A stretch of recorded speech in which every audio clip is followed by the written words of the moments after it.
Gold trusted gold buyers తాకట్టులో ఉన్న బంగారాన్ని విడిపించి ఈ రోజు ఉన్న మార్కెట్ ధరకే కొనబడును. మరిన్ని వివరాలకు సంప్రదించండి 7771077720. నమస్తే, welcome to RTV. Almost 6 months అవుతుంది గేమ్ చేంజర్ రిలీజ్ అయ్యి. మరి గేమ్ చేంజర్ ఇప్పుడు వార్తల్లో నిలవడానికి కారణం ఏంటి? ప్రొడ్యూసర్ దిల్ రాజు ఆయన సోదరుడు శిరీష్ రెడ్డి చేసిన కామెంట్స్ ఏంటి? ఆ కామెంట్స్ ఎంతవరకు కరెక్ట్? మెగా ఫ్యాన్స్కు ఎందుకు కోపం వచ్చింది? ఇదే టాపిక్ మీద మాట్లాడదాం. మనతో పాటు ప్రొడ్యూసర్ నట్టు కుమార్ గారు ఉన్నారు. సార్ నమస్తే. యాజ్ ఏ ప్రొడ్యూసర్గా మీరు చెప్పండి సార్, అంటే దిల్ రాజు గారు కానీ ఆయన బ్రదర్ శిరీష్ రెడ్డి గారు కానీ చేసిన కామెంట్స్లో ఉన్న తప్పేంటి? అంటే నేను ఆ దాంట్లోకి వెళ్ళను. ఆ దాంట్లోకి వాళ్ళ బాధని వాళ్ళు చెప్పుండొచ్చు, లేకపోతే ఇంకోటి ఉండొచ్చు. ఒక ప్రొడ్యూసర్ ఏం చెప్పారనే దాంట్లోకి నేను వెళ్ళను. మెగాస్టార్ చిరంజీవి గారు కొణిదెల ఫ్యామిలీ ఏ రోజు కూడా ₹1 10 మందికి సహాయం చేయడమే తెలుసు తప్ప, ఆ కొణిదెల ఫ్యామిలీలో ఇంకొకరి డబ్బులు తీసుకుందాము, ఇంకో డబ్బులు వేసుకుందాము అనేది ఏ రోజు లేదు. ఇది ఫస్ట్ తెలుసుకోగలగాలి ఎవరైనా సరే. మెగా ఫ్యామిలీ జోలికి వచ్చేటప్పుడు, కొణిదెల ఫ్యామిలీ జోలికి వచ్చేటప్పుడు ₹10 సాయం చేయడమే తెలుసు. ఎదుటి వాళ్ళ దగ్గర దోచుకునే తత్వం చిరంజీవి గారి నుంచి చిన్నవాళ్ళ దాకా ఎవరికీ లేదు. ఈ చెయ్యి హెల్ప్ చేస్తుంది, ప్రతి అర్ధరాత్రి అంటే హెల్ప్ చేసే తత్వం. అవసరం అనుకుంటే ఆయన హుందాతనాన్ని, హోదాని కూడా కిందకు వచ్చి ఎవరితోనైనా సరే కూర్చొని సరిజోడుగా ఆ ప్రాబ్లం సాల్వ్ చేసే తత్వం చిరంజీవి గారిది. కనుక ఇప్పుడు ఆయన కోసం మాట్లాడే అర్హత కానీ ఎవరికి లేదు. ఆ ఫ్యామిలీ కోసం రామ్ చరణ్ గారు ఆ సినిమాలో నా భూతో నా భవిష్యత్తు యాక్ట్ చేశారు. ఓకే, ఏం కొట్టరు జరిగిందా, ఏం కొట్టరు, ఆ రోజు కూడా మీకు ఫస్ట్ నుంచి చెప్పాను, సినిమా సూపర్ హిట్. దీన్ని చంపేశారు సినిమాని. అది డైరెక్టర్ చంపాడు, ఎవరు చంపారని నేను దాని జోలికి వెళ్ళట్లా. కానీ ఈరోజు ఆ సినిమా కోసం డిస్కస్ చేయడం అనేది కరెక్ట్ కాదు. ఫ్యాన్స్కి బాధ అనిపించింది. ఎందుకంటే 4 సంవత్సరాలు ఒక సినిమాలు వదిలేసుకొని, బుచ్చిబాబు అనే డైరెక్టర్ని పక్కన పెట్టుకొని సినిమాలు వదిలి ప్రాణం పెట్టి సినిమా చేశాడు ఆయన. త్రిబుల్ తర్వాత సూపర్ డూపర్ హిట్ తర్వాత, త్రిబుల్ తర్వాత ప్రాణం పెట్టి సినిమా చేశాడు. ఒక రంగస్థలంలో అద్భుతంగా చేశాడు. ఒక మంచితనానికి మారుపేరు. ఆయన ఎప్పుడూ కూడా 4 సంవత్సరాలు ఎక్కడైనా మనం జాబ్ చేస్తే కూడా జీతం ఇస్తారు ఎవరా? అంతే కదా. అలాగే శిరీష్ గారు కానీ వాళ్ళు ఏదో డబ్బులు అంటే ఫోన్ చేయలేదు కట్టర్స్కి అనేది అన్నది అంతకుముందు జరిగిన కొన్ని సిచ్యువేషన్స్ ఉన్నాయి. ఇప్పుడు పబ్లిసిటీ దగ్గర కానీ, సినిమా థియేటర్ల దగ్గర కానీ ఆ సినిమాని చంపడం విషయంలో కొంచెం 100% మెగా ఫ్యామిలీ ఫీల్ అయ్యారు. Mega family and mega fans కూడా ఫీల్ అయ్యారు. మెగా ఫ్యాన్స్ చాలా చాలా బాధపడ్డారు. ఎందుకంటే ఇన్ని 100 కోట్లు తీసిన సినిమాని ఓపెనింగ్ కూడా కరెక్ట్గా ట్రాకల్ చేయలేకపోయారు అనేది ఒక ఫీలింగ్ అయితే ఉంది. ఆ విషయంలో మనము ఆలోచించు. మెగా ఫ్యాన్స్ బాధ అనిపించింది. ఎందుకంటే 4 సంవత్సరాలు వెయిట్ చేసి మళ్ళీ సినిమాని చేయడం అంటే ఎంత దాకా కరెక్ట్ అనేది ఒకటి. రెండోది, మెగాస్టార్ రామ్ చరణ్ గారి కోసం ఇంకొకరు ఎవరు కూడా గ్లోబల్ స్టార్ కోసం ఎవరు చెప్పాల్సిన అవసరం లేదు. ఆయన ఆణిముత్యం.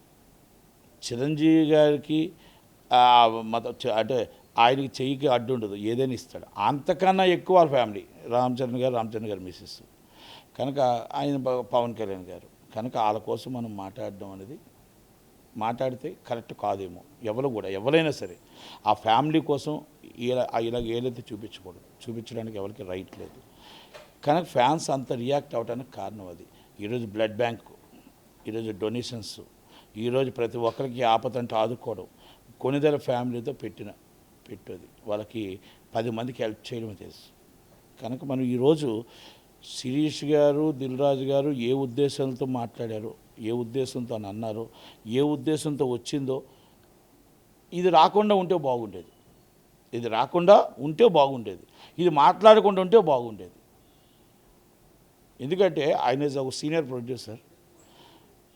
శిరీష్ గారు వదిలేయండి. శిరీష్ గారికి ఏంటంటే ఆయన ఫస్ట్ టైం మాట్లాడారు కాబట్టి ఒక ఆయన దాంట్లోనే తప్పకుండా. కానీ దిల్ రాజు గారు already very senior and FDC chairman. కనుక ఆయనే ఫస్ట్ ఇస్తారు కాబట్టి దీన్ని కరెక్ట్ కాదేమో, మాట్లాడకుండా ఉండాల్సిందే అనేది నా ఉద్దేశం.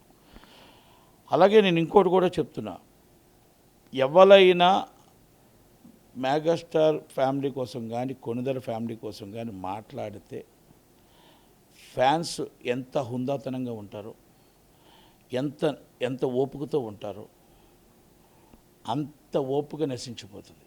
ఎందుకంటే వాళ్ళు ఎవరు కూడా కొణిదెల ఫ్యామిలీ హానికరం కాదు, కొణిదెల ఫ్యామిలీ ఎవరికి కూడా ఇబ్బంది పెట్టేవాళ్ళు కాదు. కనుక వాళ్ళని వాళ్ళు ఊసి తెస్తే మాత్రం ఫ్యాన్స్ ఊరుకోరు. ఎందుకు ఊరుకోరు అంటే అదే చెప్పాను, కొణిదెల ఫ్యామిలీలో వాళ్ళకి 10 రూపాయలు పెట్టడమే తెలుసు, 10 మందిని ఆదరించడం తెలుసు, 10 మందిని ప్రేమించడం తెలుసు, 10 మందికి బాగున్నారంటే 10 మందికి మంచి చేయడమే తెలుసు. అంటే ఆయన చేసే కార్యక్రమాలు కూడా బ్లడ్ బ్యాంక్ అవ్వచ్చు, ఇంకోటి అవ్వచ్చు, ఆ కార్యక్రమాలు ఉన్నాయి. కనుక మనం ఏది ఏమైనా సరే దిల్ రాజు గారు అవ్వచ్చు, శిరీష్ గారు అవ్వచ్చు, ఆ మాట వెనక్కి తీసుకున్నారు. ఓకే, ఏది ఏమైనా ఇక్కడితో పుల్ స్టాప్ పెడితే బాగుంటుంది అనేది నా ఉద్దేశం. అంటే వాళ్ళంటే యాజ్ ఏ ప్రొడ్యూసర్స్గా వాళ్ళకి ఎటువంటి నష్టం జరిగింది, అటువంటి టైంలో వాళ్ళు ఏ స్టేజ్లో ఉన్నారు అనేది కూడా, అంటే ఎవరు ఫోన్ చేయలేదు అనేది శిరీష్ గారు మాట్లాడిన వెర్షన్. ప్రొడ్యూసర్గా దిల్ రాజు గారు గేమ్ చేంజర్ విషయంలో ఆయన ఏం ఎక్స్పెక్ట్ చేశారు, ఆ శంకర్తో ఆయనకి ఏం మిస్ అయ్యింది అనేది ఆయన చెప్పారు. అది బేసిక్గా అంటే ఒక ప్రొడ్యూసర్గా ఆయనది చెప్పడం తప్పే అంటారా? 100% తప్పు. ఇప్పుడుగా చెప్పేది, మీరు గట్స్ ఉన్న ప్రొడ్యూసర్, పేరున్న ప్రొడ్యూసర్, కథ బలం ఉన్న ప్రొడ్యూసర్, సినిమాని Dil Raju is a company అనే ప్రొడ్యూసర్ కాబట్టి దాంట్లో మీరు ఆ రోజు శంకర్ గారు అవ్వచ్చు, లేకపోతే సోమనీజ్ డైరెక్టర్స్ అవ్వచ్చు, మీరు హీరో గారితో పంచుకోవాలా, హీరో గారితో కూర్చోవాలా, ఇది ఇలా బడ్జెట్ అవుతుంది, ఇక్కడ అవుతుంది, ఎక్కడో తేడా వస్తుంది, లేకపోతే పార్ట్ 1 పార్ట్ 2 చేద్దామా, లేకపోతే చేద్దామా. 100% ఆ సినిమా ఎక్కడ తేడా వచ్చిందని చెప్పండి. Extraordinary movie. ఆయన యాక్టింగు ఫస్ట్ తండ్రికి అప్పన్న క్యారెక్టర్ ఎంత బాగుంది, తర్వాత క్యారెక్టర్ ఎక్కడ బాగుంది, స్క్రీన్ ప్లే అనేది తరట్లో తొందరపాటు నిర్ణయం ఏం జరిగిందో తెలియదు, కానీ సినిమా అనేది అద్భుతంగా వచ్చింది. సంక్రాంతి వస్తున్నాడు అనేది ఒక బ్లాక్ బాస్టర్ అయిపోవడం వల్ల డాకు మహారాజ్ కూడా ఏం పెద్దగా లేదు, డాకు మహారాజ్ కూడా పెద్దగా ఆ రోజు బ్లాక్ బాస్టర్ అవ్వలేదు. ఎందుకంటే 2 సినిమాలు ఈ సంక్రాంతికి వస్తున్నట్టు కొట్టుకెళ్ళిపోయింది, సంక్రాంతి బ్లాక్ బాస్టర్ కొట్టుకెళ్ళిపోయింది. దానివల్ల మనం మనం ఏమంటున్నాం అంటే ఆయన బాధ చెప్పుకోవచ్చు, చెప్పడంలో తప్పేం లేదు, దాంట్లో ఆయన బాధపడ్డాడు, ఆ బాధపడ్డాడో తప్పు నేను అంటలే. కాకపోతే ఇప్పుడు కాదు మాట్లాడేది, ఈ సందర్భం కాదు, అది ఎప్పుడూ మాట్లాడి ఉండాల్సింది, సినిమా అయినప్పుడే మాట్లాడి ఉండాల్సింది. మాట్లాడకుండా ఇప్పుడు మాట్లాడడం అనేది ఫ్యాన్స్కి బాధ అనిపించింది. అంటే బాధ ఎందుకు అనిపించింది కూడా మళ్ళీ చెప్తున్నాను నేను, దీనికి క్లారిటీ రావాలా. 4 సంవత్సరాలు అయ్యింది ఆయన డేట్స్ ఇచ్చి, ఈలాగా 4 సినిమాలు తీసే హీరో మొత్తం టోటల్ 4 సినిమాలు తీసే ఈ రెమ్యునేషన్ ఎంత వస్తుంది, ఇంకెలాగ వస్తుంది. ఆయన రెమ్యునేషన్ కోసం ఆలోచించుంటే, డబ్బుల కోసం ఆలోచించుంటే 4 సంవత్సరాలు ఈ సినిమా కోసం వెయిటింగ్ చేస్తాడా? మరి మీరు ఏమైనా 4 సంవత్సరాలకి ఎక్కువ రెమ్యునేషన్ ఏమైనా ఇచ్చారా? కాదు కదా. మీకు లాభాలు వస్తే ఏమైనా ఇస్తారా? కాదు కదా.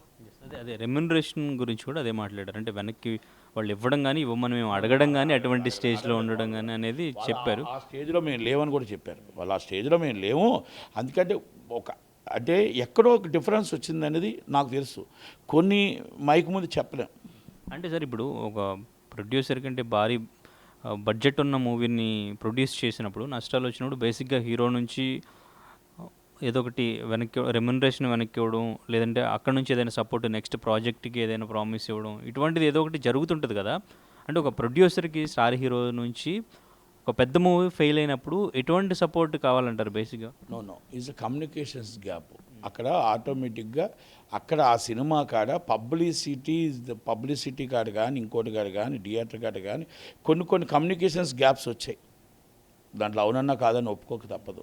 ఇక అది ఇప్పుడు రిలేషన్షిప్ బాగున్నప్పుడు మొత్తం వదిలేస్తాం, రిలేషన్షిప్ బాగలేనప్పుడు మొత్తం రూపాయి కూడా వదలం, అంతే కదా. ఏదైనా సరే ఇవన్నీ కొన్ని ఉంటాయి. అవన్నీ ఆ విషయాల్లోని అక్కడ ఆ రిలేషన్షిప్ ఎలాగుందో ఏంటో అనేది మనకు కూడా తెలుసు. కాబట్టి మనం ఇప్పుడు ఒక్క మాట అంటానండి, ఒకే ఒక మాట అంటాను, ఆయన ఉందాతనానికి, ఆయన ఆలోచనకి మీరు ఒక్కటి చూసుకో.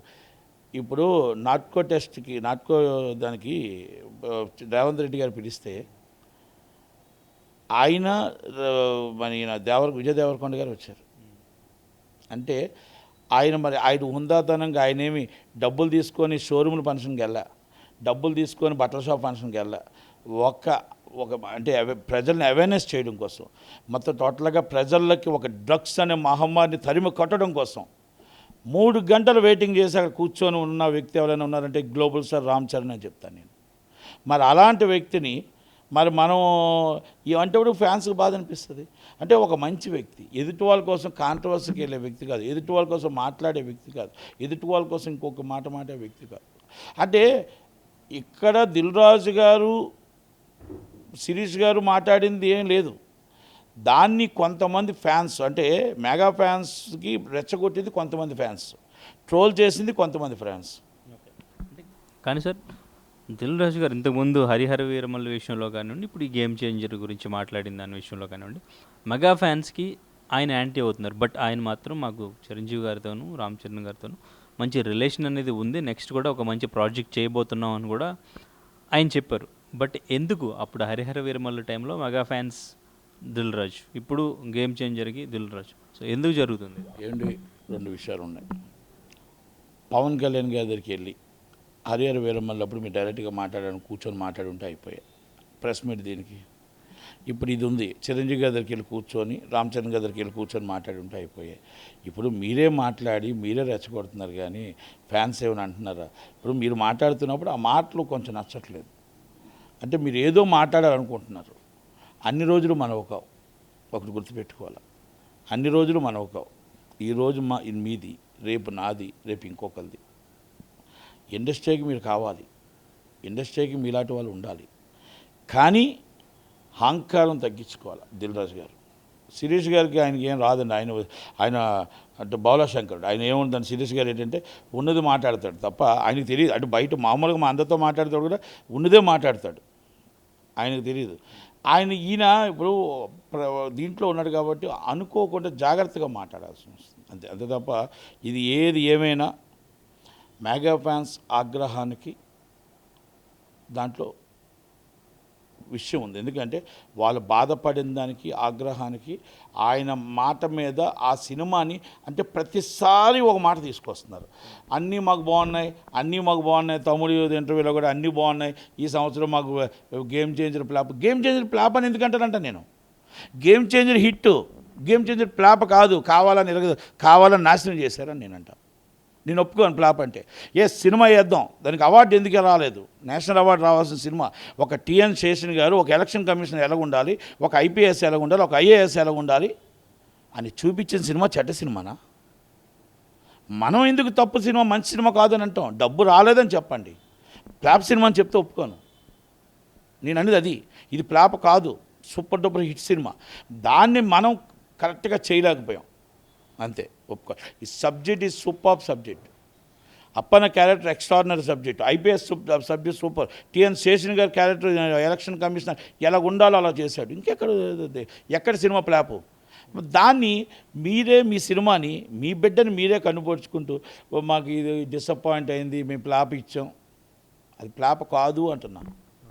ఒప్పుకోరు ఫ్యాన్స్ ఎవరు ఫ్లాప్ అంటే. ఫ్లాప్ అని అంటారా? వేద్దాం, సినిమా వేద్దాం. ఇప్పుడు వచ్చిన సినిమాలన్నింటికి ఆ సినిమా వేద్దాం. ఎంత మంచి సినిమా చెప్పానండి? చెడ్డ సినిమా కాదు. ఆయన యాక్టింగ్ అదిరిపోయింది.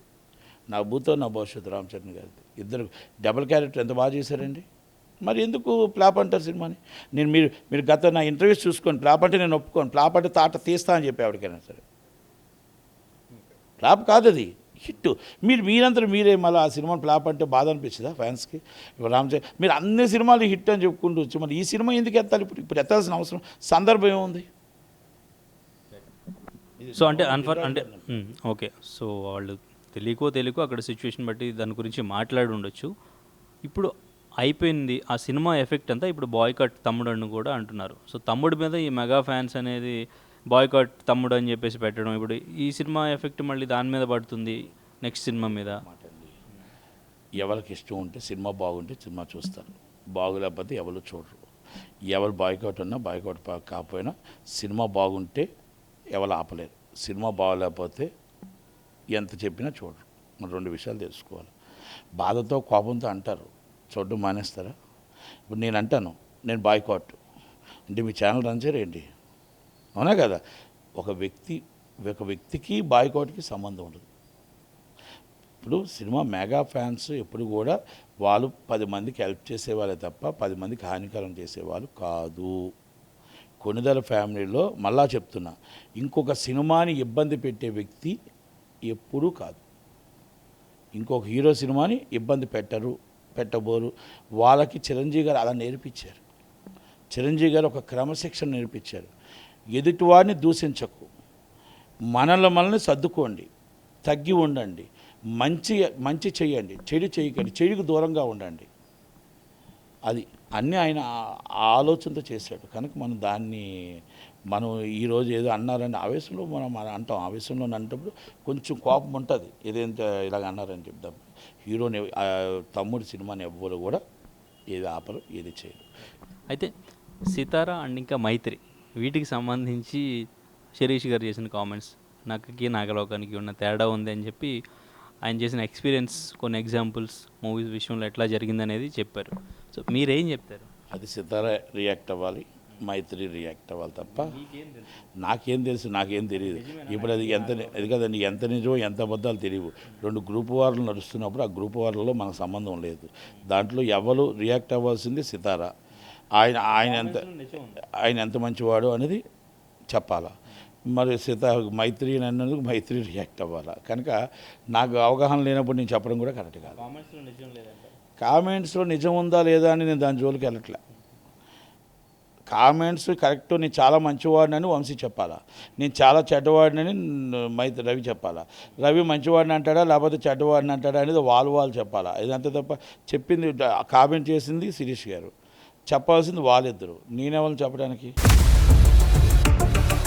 ఇండియా పాకిస్తాన్ తాజా అప్డేట్స్ కోసం డౌన్లోడ్ చేసుకోండి RTV లైవ్ యాప్.